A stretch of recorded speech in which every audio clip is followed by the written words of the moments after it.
We are at the 2018 Ripcord reunion, talking now with Mike Mackey of Simpsonville, South Carolina. The interviewer is James Smither of the Grand Valley State University Veterans History Project.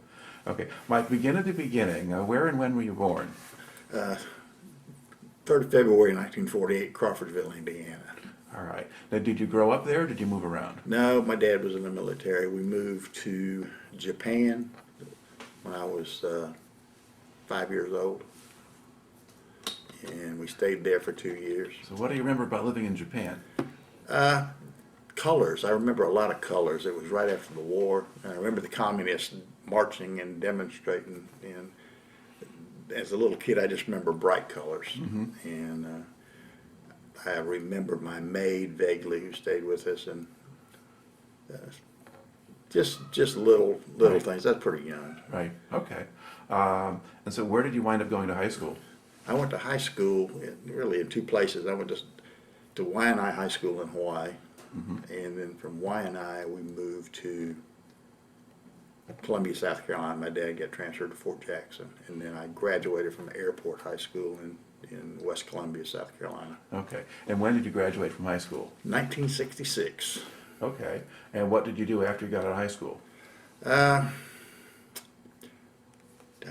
worked in a sign company, Colonial Heights, building signs for about 8-10 months, I think, before the Army started getting close. Okay. So the draft, Vietnam was going on. There was a Yes. draft going on. Right. Okay. All right. Now, how much did you know about Vietnam at that point? Just what I'd seen on TV. I remember helicopters a lot because they were on TV every night, and that's the main thing I remembered about Vietnam. It was just starting to really get hot. Yeah. In that time frame. And All right. So at that point, you decide to enlist before? No. Or do you need a draft notice, or what happens? My dad, he was career military. He'd stayed in for 33 years. He did World War II, Korea, and Vietnam, and he had told me that I needed to talk to a recruiter and start taking tests for schools that the Army had to offer. So I took all the tests that I could think of to take. I hoped to be like a rocket repairman or something, where I wouldn't have to go to Vietnam. That's Yeah. what my end game was. That didn't work out that way. And he had called me one day, and he said, "Mike, you better go down and join something in the next few days because you're fixing to get your draft notice." So I went and talked to the recruiter, and I said, "What kind of a school can you give me?" And he said, "Only thing I can give you right now is rotary wing flight." And I said, "Oh no, I don't want to do that." I said, "I've seen the helicopters on TV. I know they're getting shot down, people getting killed. I don't want to do that." He said, "Well, that's the only school I can give you." Long story short, I took it because he offered me a 4-month delayed entry, which was like an eternity to an 18, 19-year-old kid. 4 more months? Oh yeah, I can do that. All right. So when do you report for duty? It was in the summer of '67. And where did you go? I went to Fort Jackson thinking that's where I would do my basic training because that's what they had told me. They lied. I got to Fort Jackson, got checked in. They put me on a bus and sent me to the airport and put me on a plane to Fort Polk, Louisiana. Okay. And ended up there for basic. All right. So what was basic training at Fort Polk like? Hell. Hot, nothing to do off the base. Of course, we never got to go off the base to begin with. And scary. Any kid that tells you it wasn't scary, basic training was scary when you get off that cattle truck and you have 6 drill sergeants yelling at you. Were you expecting that? Sorta, because my dad had told me kind of what to expect, but it's never hearing what to expect and being in the middle of it is two different things. But it was scary. Okay. Were you in good physical shape when you yeah. went in? Okay. So you could handle the physical stuff? I could handle physical stuff. I actually gained weight in basic training, like I guess most people do. It's mostly muscle. Build up your muscle, yeah. Okay. And, now, the guys who were there along with you, did you have a sense of where they were from, or if they were? Oh yes, Yeah. yeah, and everybody from poor farm boys to people that were going to be going to flight school, and people were going to go to OCS. They're all bunched together, In Fort Polk, that's where they sent all of us who were going to Warrant Officer Flight School. We all went Okay. through basic at Fort Polk, Louisiana. Okay, so a lot of the guys that you trained with there went with you then Well, we all for went flight there. training? Yeah, but we all kind of went different ways there, different classes. And Right, okay. But do you think you were in a unit that was geared specifically toward people who were going to go to the flight school, or? No, I don't really think that was their purpose. I can't figure out what their purpose was to send us all to Fort Polk, because there was really nothing different about it. It's basic than any other base, I could think. Yeah, well, sometimes they would group people with potentially similar MOSs or similar backgrounds together just because they did that. Right, but this is just my opinion. Yeah. But what Warrant Officer Flight School did, they gave us a Class 2 flight physical before we entered the service to see if we were viable. Yeah, When you get to basic training, they give you your Class 1, which is a little bit more serious. They dilate your eyes and all this stuff. And several people in basic flunked the exam, the physical. So they ended up going to what they call Tiger Land, which is infantry AIT Yes. at Fort Polk. So I think that's their purpose. If they flunk you out or you didn't pass your physical, they just moved you over here and now you're an infantry guy. all right, or at least that certainly happened to some people. It happened to several people. Okay, and now, how easy or hard was it for you to adjust to life in the Army for real? That's a good question, boy. Maybe not that bad, because my dad had been, all I knew was military from him, but it was not horribly difficult. It's a big adjustment for probably anybody to do that. Okay, and do you think you held up better than some of the other guys, or? Yeah, well, some of the other guys, sure. We had crazy people there. We had one guy tried to commit suicide several times. And how did the instructors treat you? I would say I really didn't think badly. I mean, I don't remember ever getting singled out, but that was my whole thing. My dad just told me to kind of don't stand out, just kind of be in the middle. And I kind of did that. I just stayed in the middle. I didn't want to be too good or too bad. All right, so how long did that last? The feeling or the No, the basic training. 2 months. Okay, all right. And then is your next stop now starting the flight training? Our next stop, and this is it ended up being about Christmas time, we were reported to Fort Wolters, Texas for primary flight school. And well, it's really pre-flight. You go through pre-flight for a month. But we reported there right before Christmas. And we were there about a week, and they turned us around and sent us home on leave because it was Christmas. So we went home and then came back. When I got back from leave to Fort Wolters, Texas, my pre-flight class was scheduled to be a couple weeks away. So I had time. I would have had time to get my uniforms ready, and they're really picky. They moved me up. So I started like 2 days after I got back. Okay. None of my stuff was ready. So I'm ironing clothes, sewing patches. All right. Now, so this pre-flight training, this is also, you're becoming, I guess, we ought to explain a little bit for an outside Right. audience. You're becoming a warrant officer. What is a You're warrant officer? becoming a warrant officer is kind of an in-between rank. You're a specialist when you finish whatever warrant you're in. You're a specialist in that field. Nobody expects you to do other things. This is what you're trained to do. Like in my case, it's a pilot. You might be an ordnance warrant. There's all kind of different warrants, but all you're expected to do is what you're trained to do. You're between an officer and an enlisted man. So it's a great rank. Nobody really knows what to do with you. So you just do your job. All right. Now, the first weeks of this training, what's the focus? The first month of the training, I think, is basically wash out the weak people, because it's like OCS. They're just on you all the time. It was probably worse than basic as far as inspections and messing with you and just trying to get you to see if they can make you quit. I think that was the whole purpose, just to see if they can wash you out. And what proportion of the class do you think washed out? At that point, I think maybe it wasn't a great proportion. Maybe 5 or 10% at the most. It wasn't a lot. All right. Now, are they starting to actually teach you things about flying? Or Yeah, you're aircraft? still, you're going through ground school, learning about weather, you're learning about being an officer, you're just learning basic things. And then after that's over, they of course start flight school, which then gets harder. Okay. Now, with the flight school, do they just go ahead and they put you into a helicopter with an instructor and get started? Yeah, pretty much. You've got it's split up in halves.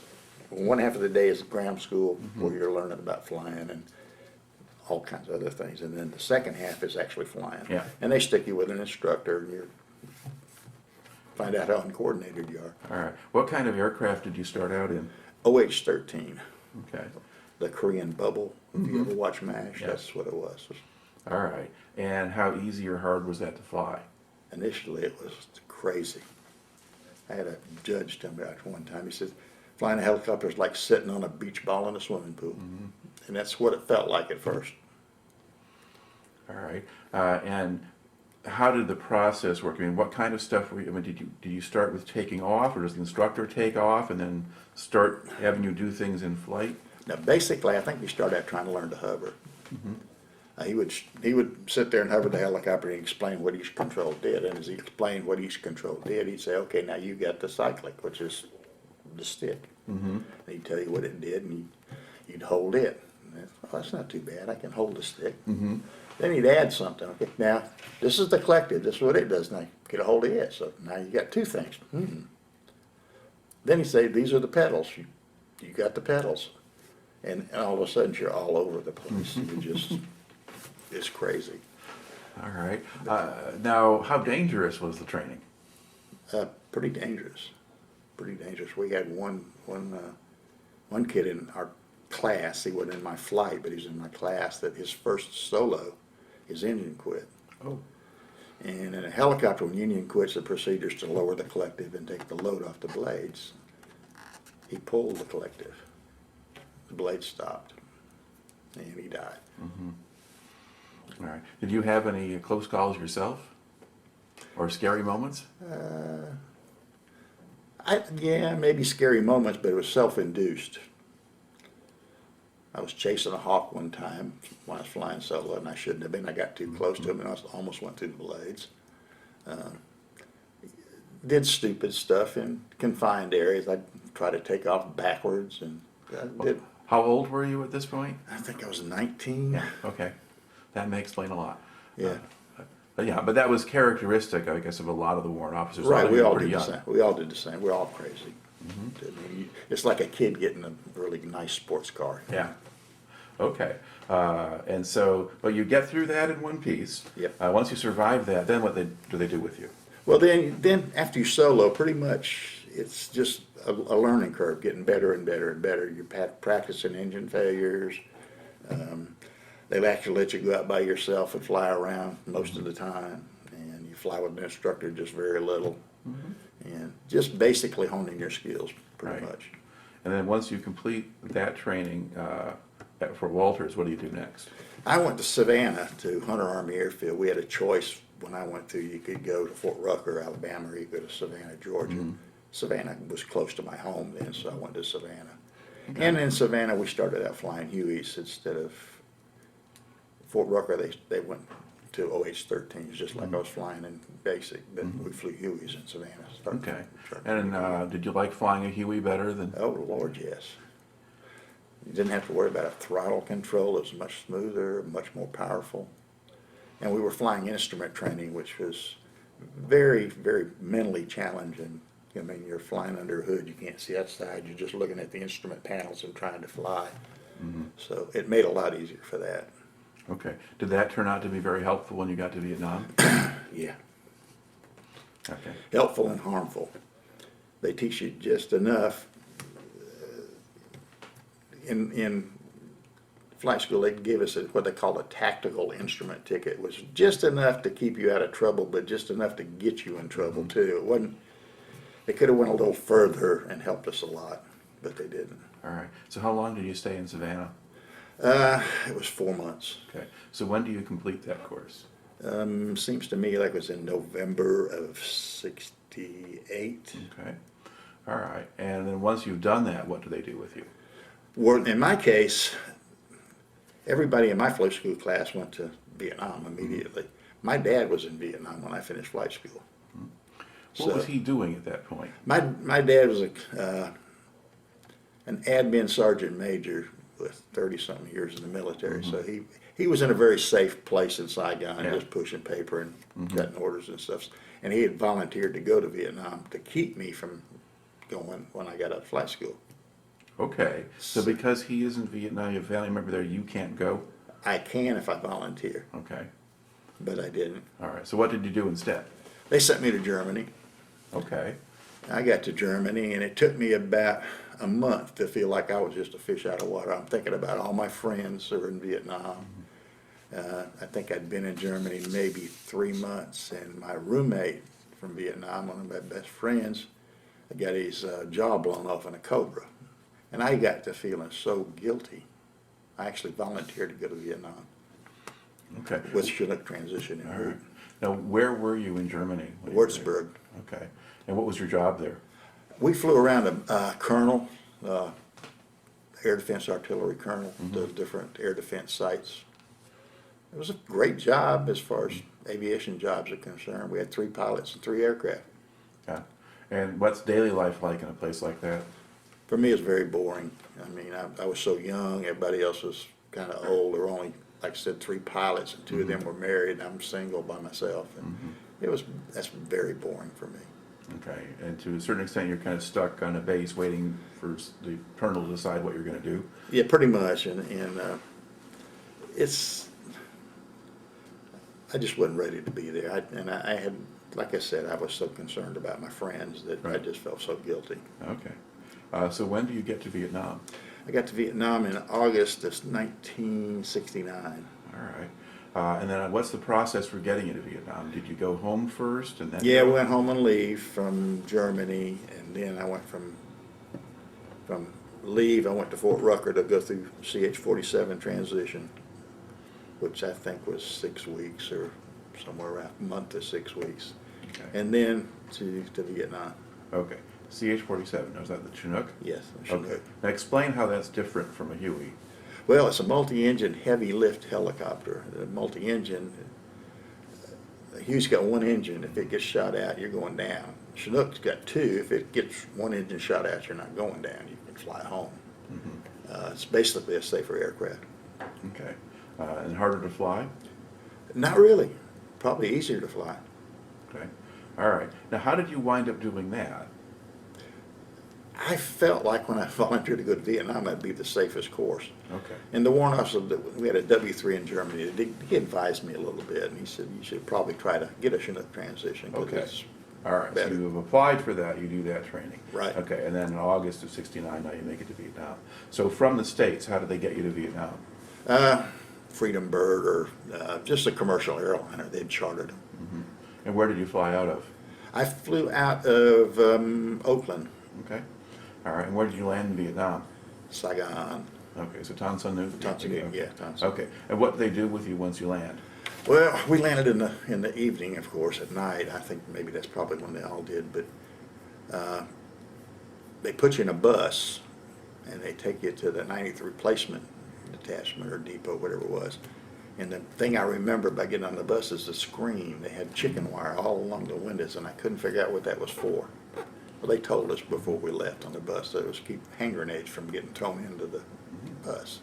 That made sense. Okay. Yeah, and a lot of guys have that, and that's one of the most common things to pop Yeah. up in these stories. But yeah, okay. What was your first impression of Vietnam when you got there? Stink. The smell and the heat just overwhelmed you. All right. Okay. So now you go to the replacement depot, and how long do you spend there?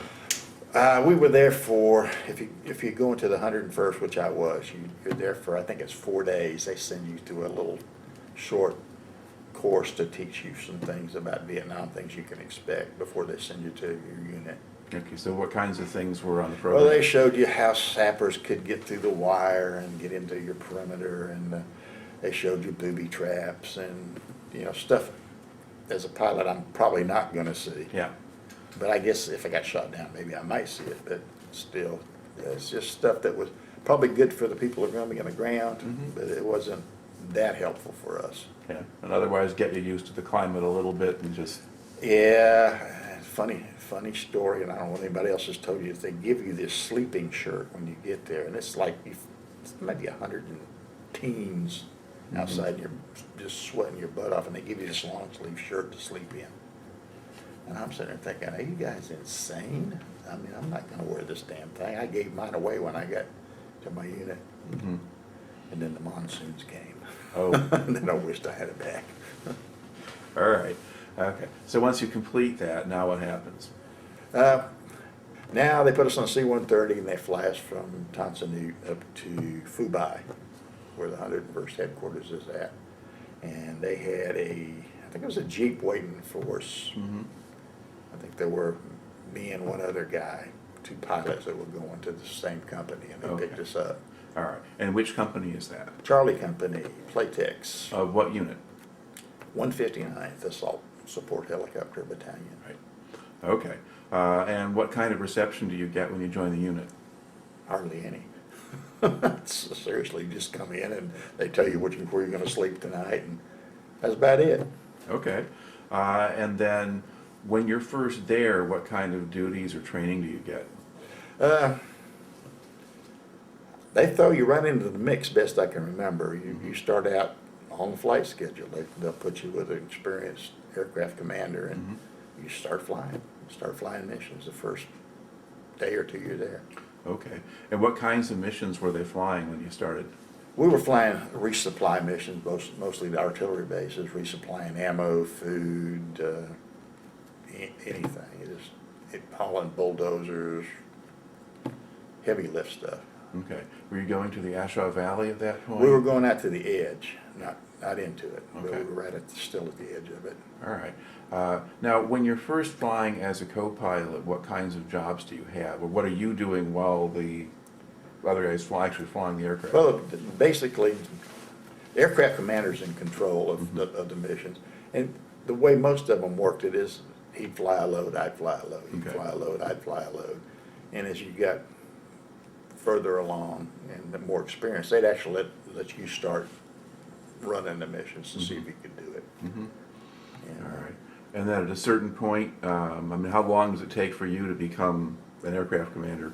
Or at least about 3 months usually, Okay. somewhere in that area. All right. Now, in the kind of in those first few months of flying there, was it particularly dangerous or was it quiet?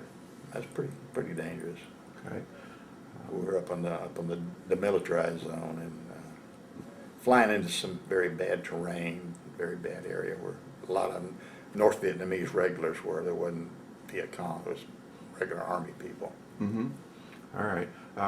And how quickly do you start getting shot at? Ooh. I remember the first time I got hit, I hadn't been there but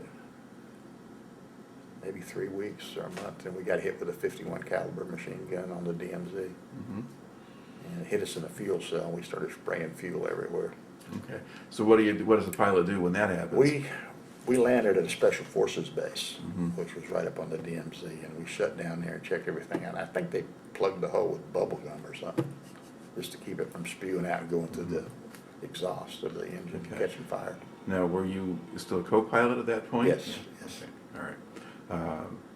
Okay, so you're going up along the DMZ as well as kind of up to the hills and in the hills. Out around Khe Sanh too, we Yeah. were working out in that area at that point.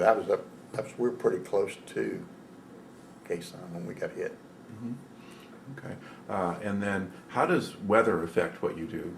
Oh, really horribly. Monsoons in I-Corps were really, really bad, and the weather would get down to maybe 150 foot ceiling, which means you can go up about 150 feet where you put your blades in the clouds. And we were actually running missions in that where we would basically hover around carrying loads to places when you couldn't get any altitude or airspeed. You were just hovering around. Would you sometimes just be in the middle of a cloud hovering above something? And Well, when Ripcord happened, we actually did that kind of thing.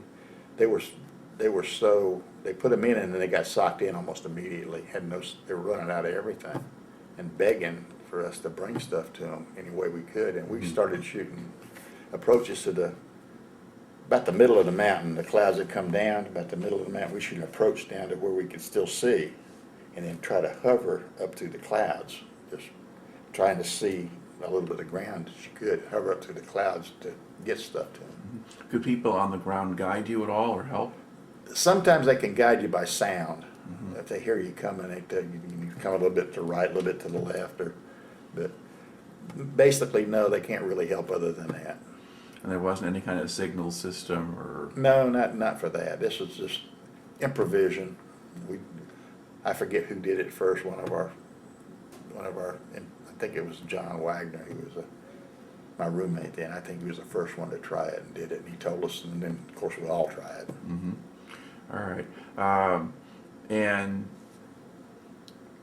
I guess now the way the sequence works, I guess, is when you first arrive, it's still the dry season, so you can still When I first operate. got there, yeah. Yeah, and then the monsoon comes in late in the year and then extends into the It extends into March. March. or Yeah, somewhere. yeah, and the first attempt to actually establish the Ripcord base was in March. Right. And that actually was aborted. Now, were you part of that effort, or were you? No, not the initial effort. Okay. But initially, I think they were trying to put infantry in, and they Yeah. couldn't get them in. Yeah. We're usually second. Once the Yeah. infantry gets in and secures the base, then we bring the artillery in. Right. Okay. So they hadn't gotten that far in the sequence. Not initially, no. Now, April 1st, they try again, and this time they're landing on the hilltop that becomes Ripcord, and they get some infantry in. Right.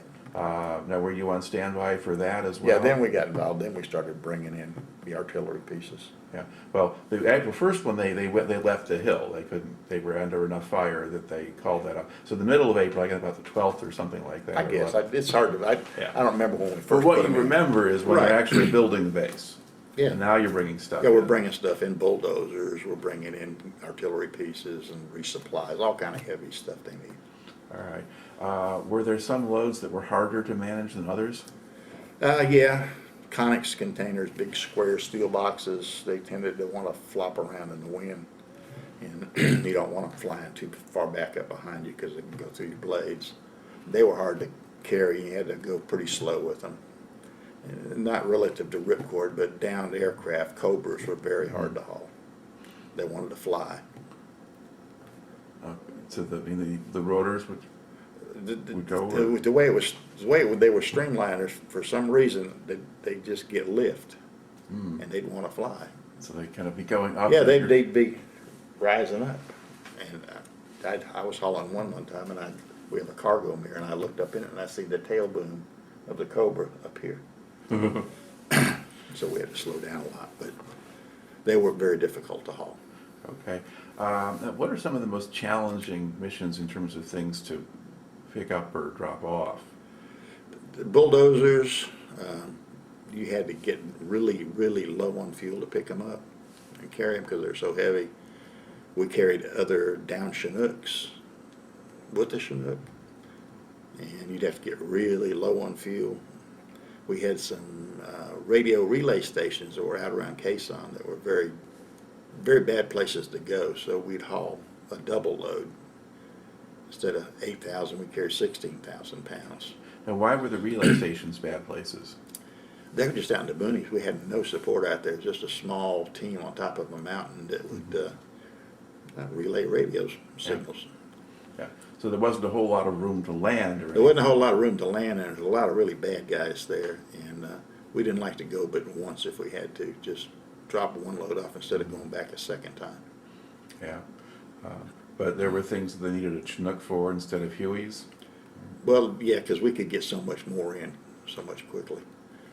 I mean, I don't know how much a Huey can sling load, but we carry 16,000 pounds. That's a lot. Okay.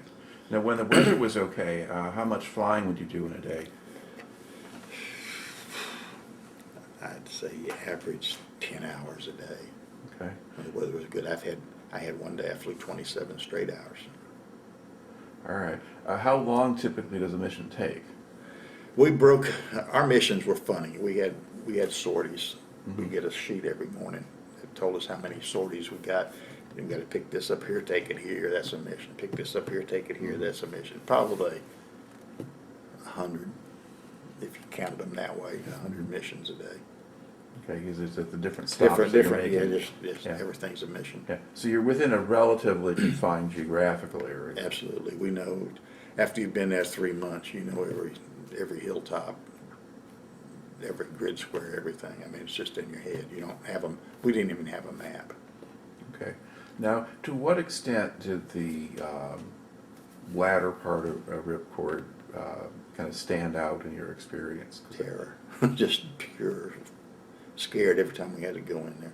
Now, did it get bad in terms of starting to take fire before the siege started, or was it really at the beginning of July when things got ugly? Well, even really before that, we took fire just about every time we went to Ripcord.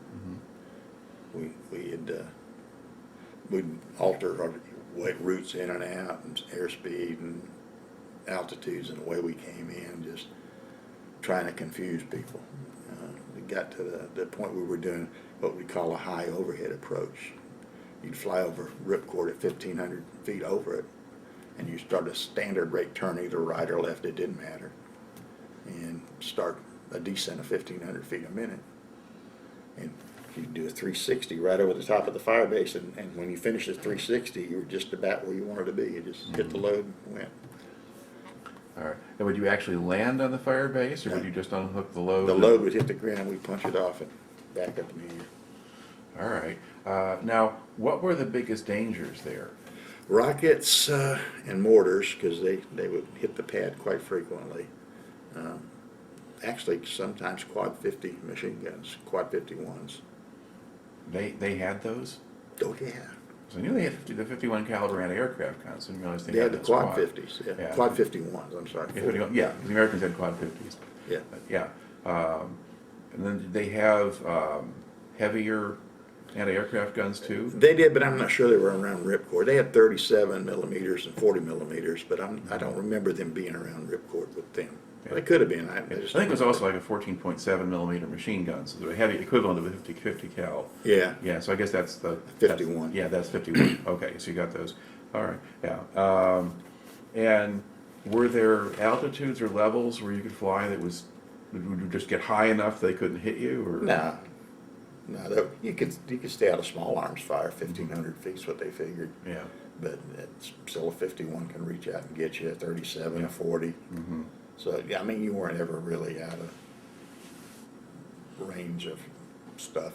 Mm-hmm. All right. Now, as they got toward the end, I mean, you had a Chinook from another unit actually crash on the base on the 18th of July.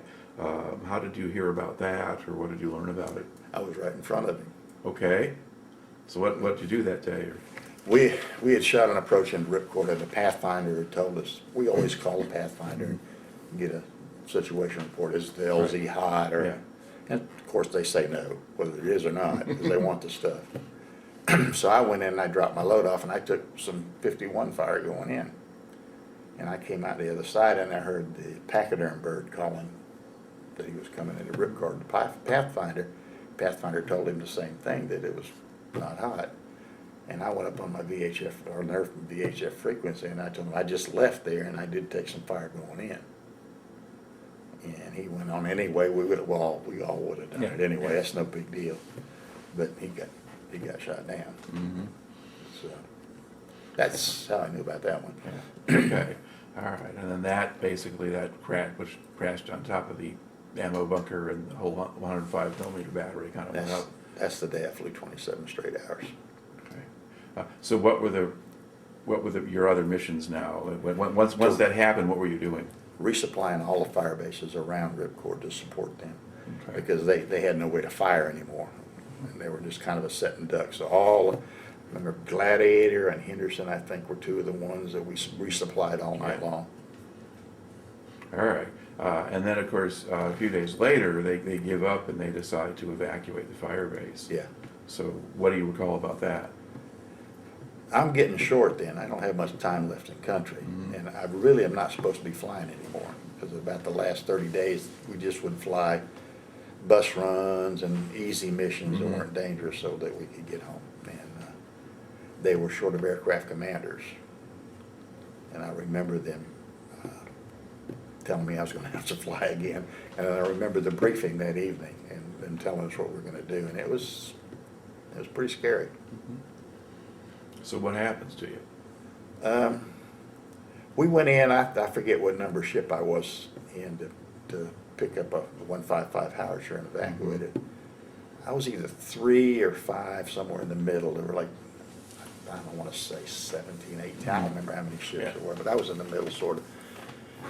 I went in there, and I remember it just as I settled over the load, I remember 3 explosions right in front of me, and then the gunner or the crew chief said there were 3 right behind us, which they got you bracketed, and I just as I picked the load up and pulled off, they said 3 came right down where we were.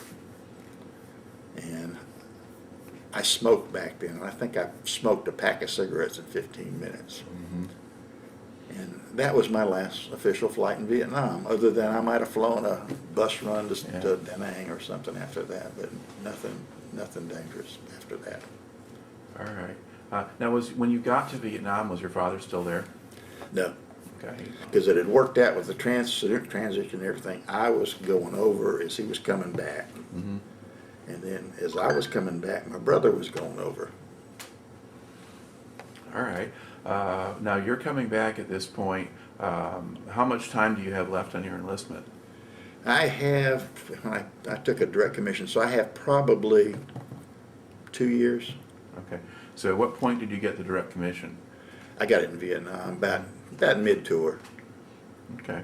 All right. So now you're a commissioned officer, so you moved up to the next level. Right. Okay. All right.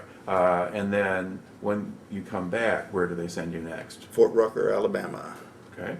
And what do you, now, you had mentioned getting armor. Oh yeah, I went through the armor basic course en route to Fort Rucker. Okay. So why were they having you do that? I was an armor, they gave me a commission in armor, which is tanks. So my thinking, I didn't have to go to that. I requested it because I figured if I was going to stay in, I needed to have that because Vietnam was ending. They're going to have a big reduction in force. I knew that. And I figured that if I wasn't at least basic course qualified in armor, I would get rifted, which is a reduction in force and removed from the service. So I did that and went through that first. Okay. So what did you actually do during those 2 months? You learned to be a tanker, which was interesting, and it was very cold. This is, I don't know what, maybe it was September, October. Was that Fort Knox? Yeah, Fort Knox, Kentucky, and it was with the windshield, and we played night defensive position in tanks. Tanks didn't have heaters, and it was like minus 12 degrees with the windshield. And I just got back from Vietnam at 120 degrees or whatever it was. I about froze to death. But the tanks were fun. The tanks were a lot of fun. I was amazed with their accuracy. And what kind of tanks were you in? An M60. Okay. Yeah. Yeah, ones that were kind of too big for Vietnam. Well, yeah, they were too big for Vietnam, and they were kind of too outdated for nowadays, but they were still fun. Okay. All right. But did you do that just because you had to have a specialization as an Army officer? Yes, it's pretty much that, because the reason that they gave warrant officers direct commissions is because the people at the branches in Department of the Army knew there was a reduction in force coming, and they wanted to keep their branch qualified people. So if they gave warrant officers a bunch of direct commissions, when the quota came down, they'd riff them. All right. But while you train in armor, they don't assign you to armor. They send you to Fort Rucker, you're back with aviation. Okay, and what's your first job at Fort Rucker? First job at Fort Rucker is the S1 of the Student Aviator Battalion. And the Student Aviator Battalion is the battalion that trains all the student aviators. Warrant officer candidates and officers are all under 6th Battalion. Okay.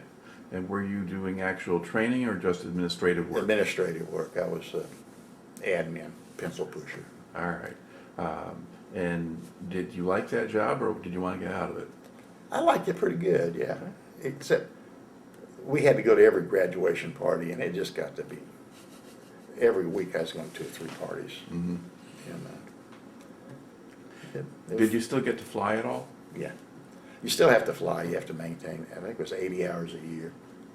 to maintain your qualification. And how long did you do that?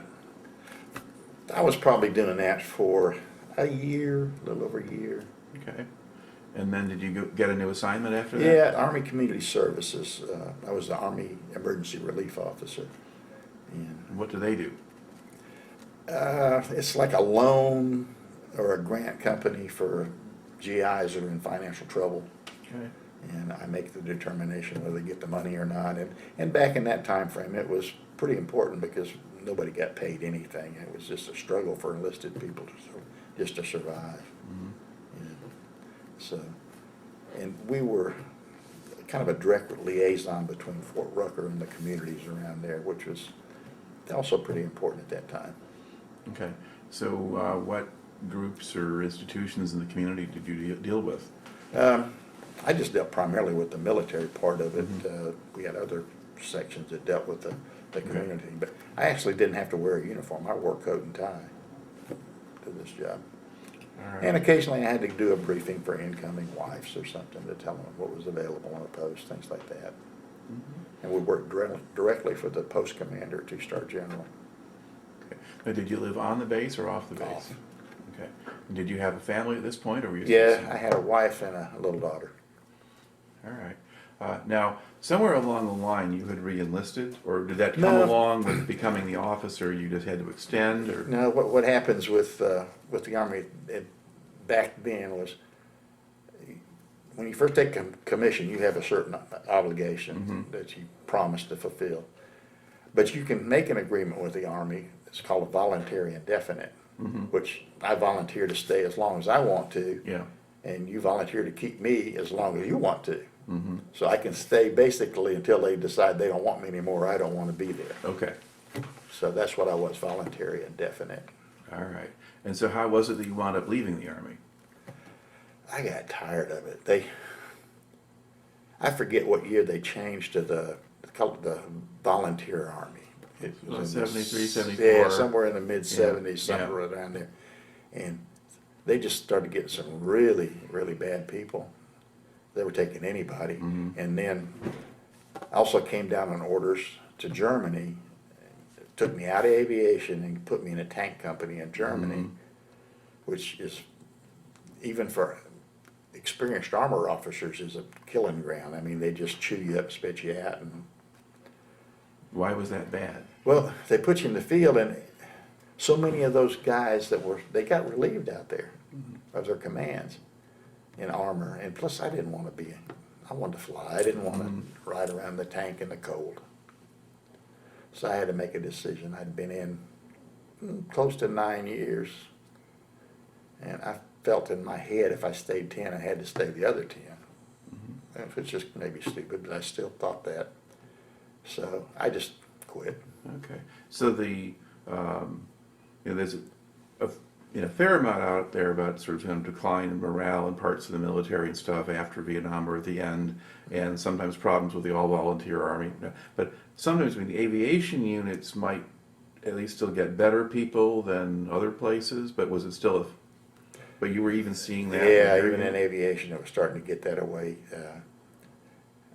My last year in the Army, I was in a medevac company, our medevac detachment, and we had a medical service corps major that liked to go out in the desert in El Paso and play Army. Oh. And we had an active mission. We had MAST, which is Military Assistance to Civilian and Traffic, I think that's what they called it, where we supported the civilian community as well as military. So we would have a first up where you slept on the airfield, and if a mission came up, you had to go out on it. And we had a second up that would go in and fill in for the first up if he went up. So you'd have first up, second up, and then a day off, basically. And this major liked to take us all out in the field for a week, and we'd go out and set a tent up, and about 2 o'clock in the morning, he'd wake us up and tell us to pack up, and we're going to move and set up camp somewhere else. And we did that, and I just... Okay. A couple of other kind of general Vietnam questions. There's a lot of stereotypes about what went on in Vietnam and so forth, and people kind of take for granted. One of them has to do with drug use. Did you see any evidence of that while you were over there? Very little. Aviation units, we didn't, there was some marijuana smoking, I'm sure of that, but other than that, no, we didn't really see it. Yeah, and another one has to do with race relations, and especially Saw that. on the, okay. Saw that. And how did that play out, what you saw? Well, we had a lot of, in the 101st, we had a lot of fraggings. They had little outdoor movie theaters back at the base camp, so guys could sit up and watch a movie. There were people rolling hand grenades down there, fragging people.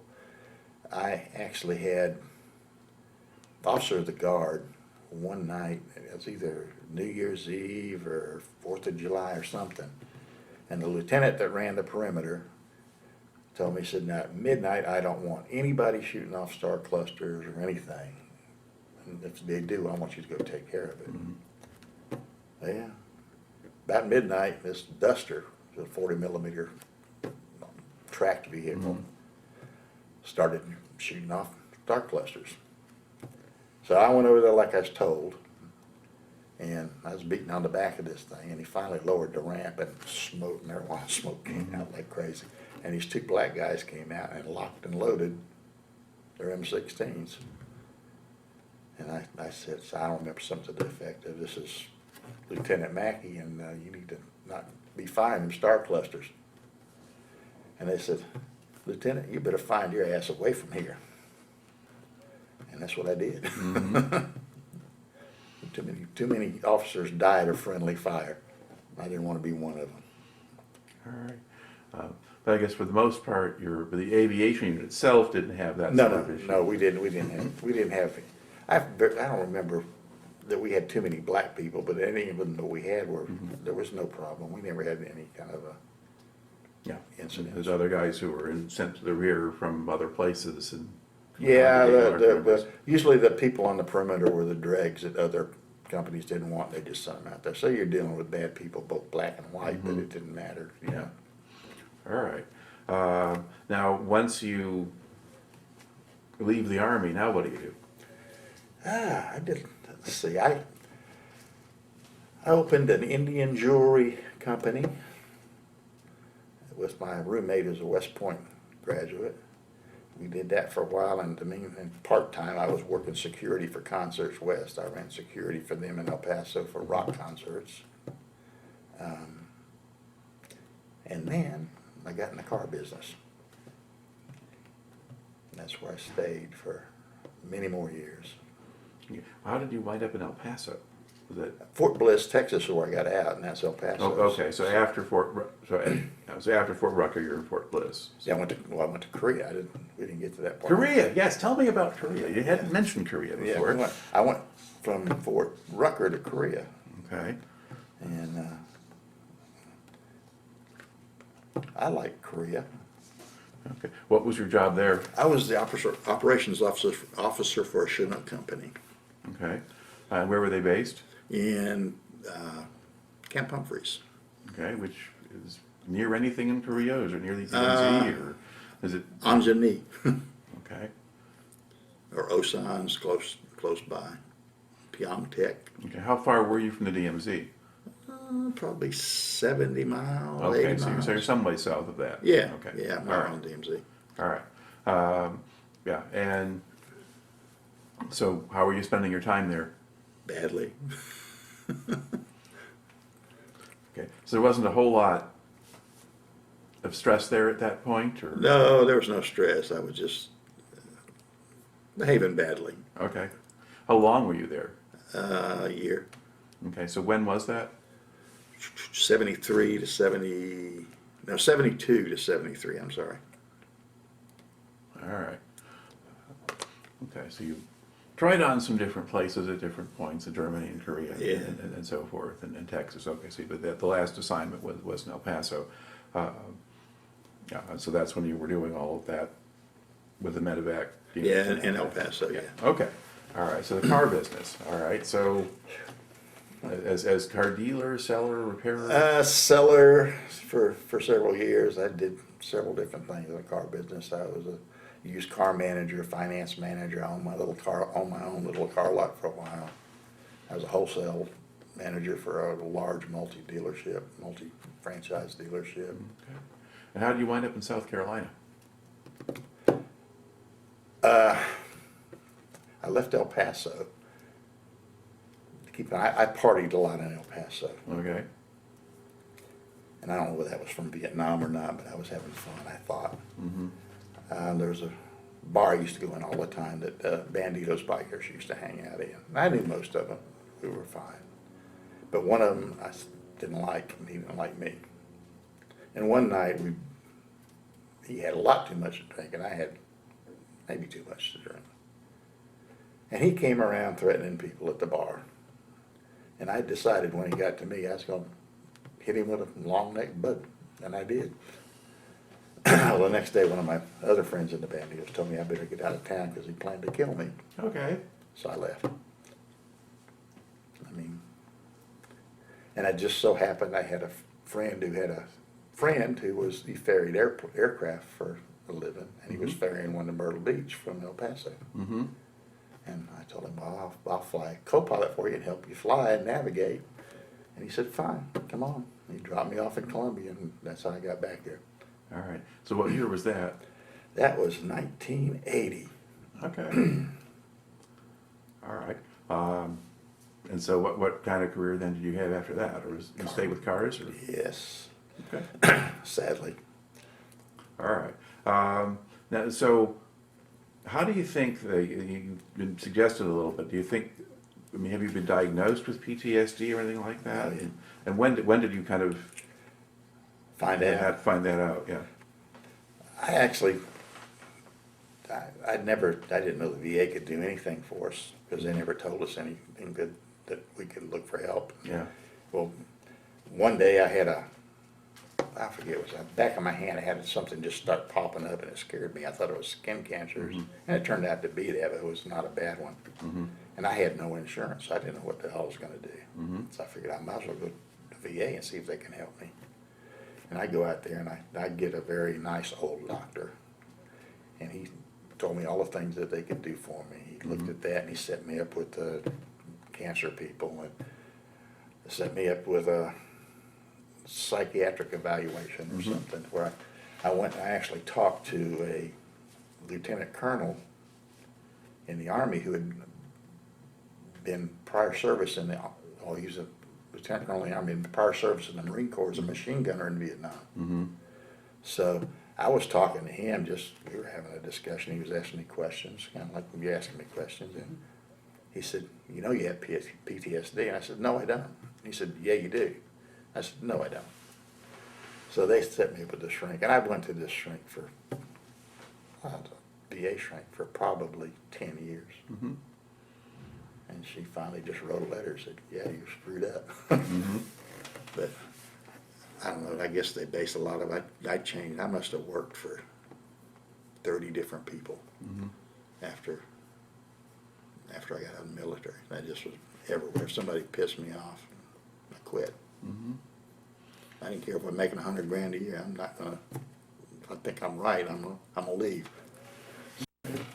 All right. Now, did any of the therapy or anything like that eventually help you get control of stuff or cope with things better? Or? Maybe a little. I think talking to her helped a little bit, but and just I guess maybe acknowledging the fact that maybe I did, because I really didn't believe I did. Mm-hmm. I mean, Well, there's different kinds. I mean, there's the reflex stuff where you respond to noises, or you always want to have your back to a wall and know where the door is. There's those kinds of things, and then there's just other things that are more a question of the moral injury, or just the feelings about what you saw and went through, or and things like that. They work in a lot of different ways. So. Yeah, I used to have bad nightmares. I mean, and it wasn't. I feel guilty about having them, because the guys that are actually here, they're on the ground here, and I'm in awe of them. I mean, I'm just in total awe. I couldn't have done what they did, no kind of way. Hard to tell until you're in it, as far as I can Well, tell. maybe that's true, but man, I almost sometimes feel guilty about being here. Well, I don't think they'd agree with you. I mean, you. Well, that's had- what they keep telling me. That's You had a job to do, and so did they. Yeah. And yours at times was really dangerous and really scary. You just got to sleep in better conditions than they did. Right, I can run away faster. Yeah. But Yeah. yeah, I just, and coming to these has been very helpful. I go to Vietnam Helicopter Pilots Association reunion, it's not the same as talking to these guys. I'd rather talk to these guys. 'Cause I know what the helicopter pilots went through because I was there. But to talk to the guys who were down there were supporting is much more interesting. Yeah. All right. Well, this actually, I think actually this is a good place probably to kind of close out. I just want to say thank you for taking the time to talk to me today. Great, All right. I enjoyed it.